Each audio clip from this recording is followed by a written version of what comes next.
Good morning, first year. Today's class is about the possessive pronouns, which will be the final exam topic. As you can remember, we have already covered the possessive adjectives.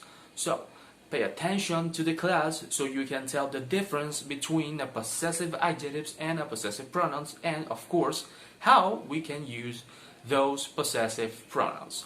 Afterwards, after the video, you're going to practice with some exercises on our group chat as always. So, without any further ado, this is the explanation of the possessive pronouns.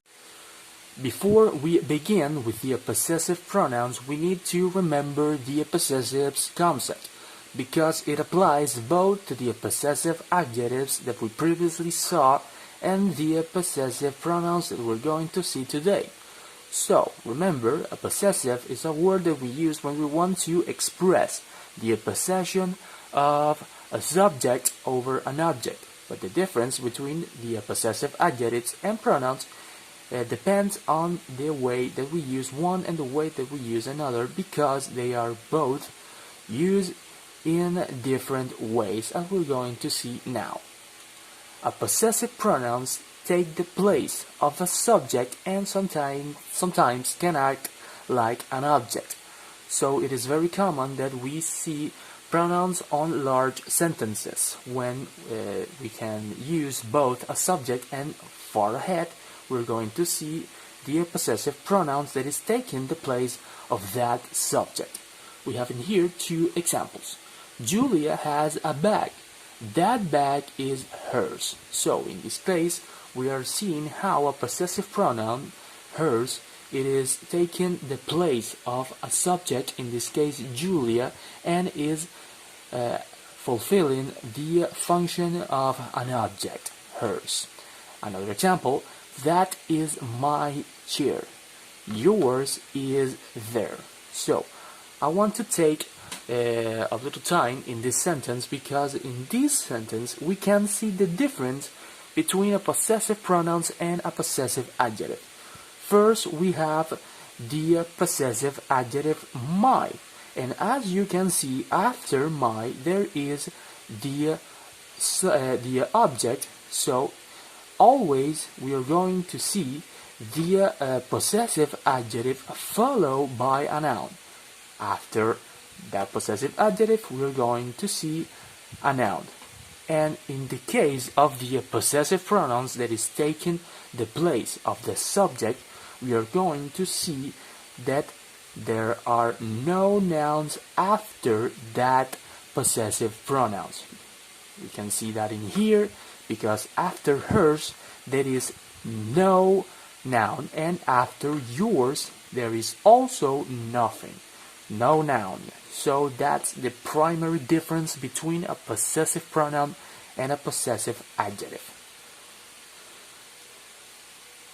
And here we have the chart containing the personal pronouns, the possessive pronoun for each one of those personal pronouns, and the example on how we can use that possessive pronoun.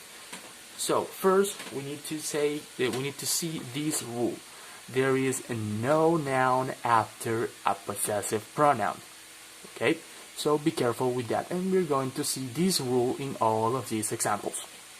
First, we have the personal pronoun I. The possessive pronoun for that personal pronoun, it is mine, and then we have an example.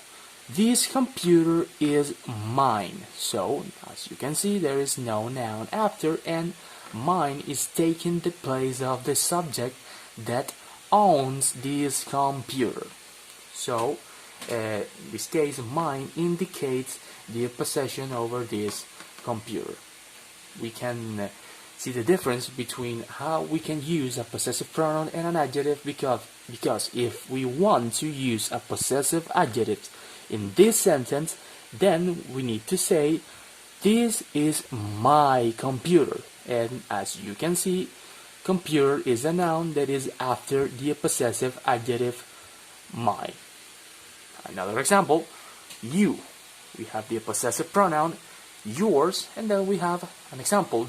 The sandwiches are yours.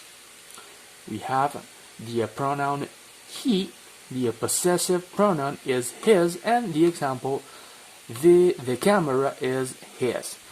We need to be careful using his because, as you can see, it is the same word, it is written in the same way as the possessive adjective. So the way we're going to tell the difference between the possessive pronoun his and the possessive adjective his depends on the function that is fulfilling. So in this case, the camera is his is taking the place of a subject. And if this sentence in another situation said this is his camera, then his is being used as a possessive adjective. So depending on when we use his as a pronoun or adjective, the situation is going to be different, so we need to be careful with this. Then we have she, the possessive pronoun hers, the example, these shoes are hers. Then we have it, the possessive pronoun its, and the example, those toys are its. So we have two rules in this case. The translation on his, hers, and its to Spanish, it is very similar, but obviously depends on the subject, whether it is a female subject or a male subject. So we need to be careful with the translation because it is very similar but depends on the subject. And at last, the pronoun, the possessive pronoun its, it is not commonly used, but obviously it exists for some reason. And the situation is similar to the possessive pronoun his because it is written in the same way as the possessive adjective, but depending on the possession on the sentence, we are going to be able to tell if it is a possessive pronoun or a possessive adjective. Then we have the pronoun we, the possessive pronoun is ours, and then we have the example, these pictures are ours. The possessive pronoun you, personal pronoun you, the possessive pronoun yours, and then we have, is that car yours? At last, we have the personal pronoun they, the possessive pronoun theirs, and then we have the example, that present is theirs. So remember, be careful with the location of the possessive pronouns. There is no noun after that possessive pronoun, so usually we're going to see it in the end of the sentence, and the translation of his, hers, and its depends on the subject, but they are very similar, and it is not commonly used, but obviously exists for a reason. So this is everything about the possessive pronoun.